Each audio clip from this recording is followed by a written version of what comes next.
शहबाज शरीफ के ऊपर एक अखबार के ऊपर इसने हर्जाना किया कि मेरी तौहीन की गई है और इसने जाके अदालत में चला गया।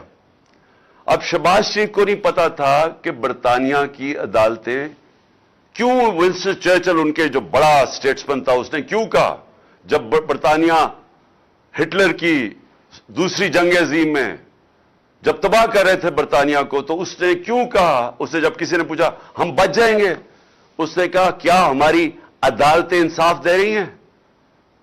तो उन्होंने कहा जी दे रही हैं। तो उन्होंने कहा कोई दुनिया की ताकत हमें नहीं हरा सकती। उनकी अदालतों के अंदर ये चला गया शहबाज शरीफ, और अब उन्होंने 8 या 9 दिसंबर को इसको बुला लिया, इससे जवाब मांगे हैं। अब शहबाज शरीफ को गलतफहमी हुई है कि टेलीफोन उठा के तो जज को कह के जी बेनजीर को 3 नहीं 5 साल सजा देना है। इसके जो माजी में ब्रीफ केस पकड़ के कोयटा बैंक पे जाने वाला, बेंच को खरीदने वाला, उसको ये नहीं पता कि वो किधर फंस गया जाके। और इनके लिए सबसे बड़ा अब ये चैलेंज होगा शहबाज शरीफ के लिए कि अदालत में अब उन्होंने बताना पड़ेगा कि क्या जो उसने इल्जामात लगाए, और उसने बड़े, जो उनका अखबार डेली मेल है, बड़े संगीन इल्जामात लगाए हैं इसकी चोरी के ऊपर। तो ये मैं सिर्फ आपको अब बताना चाहता हूं, ये है फर्क। क्यों वो माशरे में खुशहाली है, क्यों यहां से लोग नौकरियां ढूंढने जाते हैं बाहर, क्यों यहां आपके लाला मूसा से खास तौर पे, और ये सारा गुजरात, लाला मूसा, ऊपर जेलम, इतने लोग मैं मिला हूं यूरोप में नौकरियां ढूंढते हैं पाकिस्तानी, हमारे पंजाब के शहरी, स्कैंडिनेविया में क्यों जाते हैं नौकरियां ढूंढने? वहां के वसाइल हमारे से ज्यादा नहीं है, लेकिन उधर इंसाफ है। देखिए, बार बार मैं आपको एक चीज समझाता हूं अपनी कौम को, क्योंकि मेरा काम है आपकी तरबियत करना।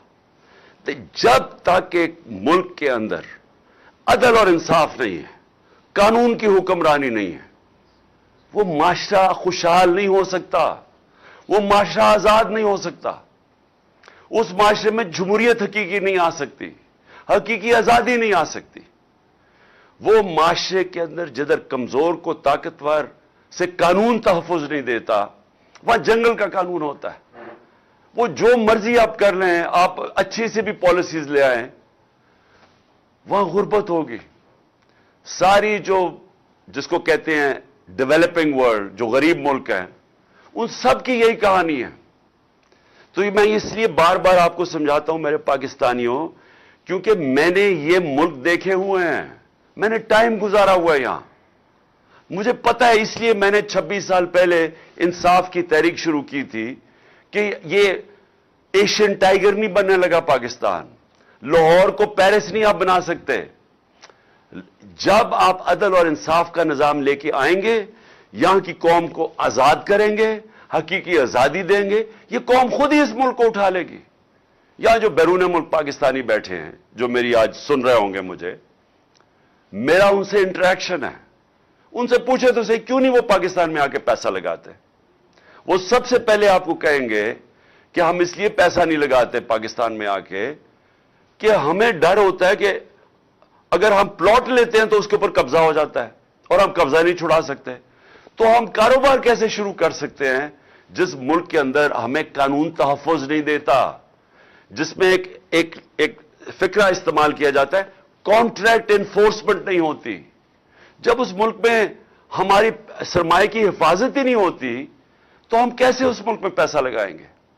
और दूसरी बात वो ये कहेंगे, खासतौर पर बरतानिया में जो बैठे पाकिस्तानी हैं, कि ये जो मुल्क के सरबराह हैं जो हमें कहते हैं कि पाकिस्तान में अपना पैसा लेके आओ, तो अपना पैसा तो पाकिस्तान से बाहर भेज रहे हैं। इनके तो बड़े बड़े मालात बाहर हैं, इनके कारोबार बाहर हैं, तो ये हमें कह रहे हैं कि पाकिस्तान में पैसा लगाओ, और वो ये कहते हैं कि ये पैसा बाहर क्यों भेजते हैं? नंबर 1 चोरी का पैसा है, क्योंकि अगर चोरी का पैसा क्यों बाहर भेजना पड़ता है कि पाकिस्तान में नजर आ जाएगा। यहां अब अगर एकदम इनकी दौलत में अरबों रुपए का इजाफा होना शुरू हो जाए, तो पूछेंगे तो सही ना कौम के किधर से पैसा आया, वो ये जवाब नहीं दे सकते क्योंकि चोरी का पैसा है, इसलिए इनको बाहर भेजना पड़ता है।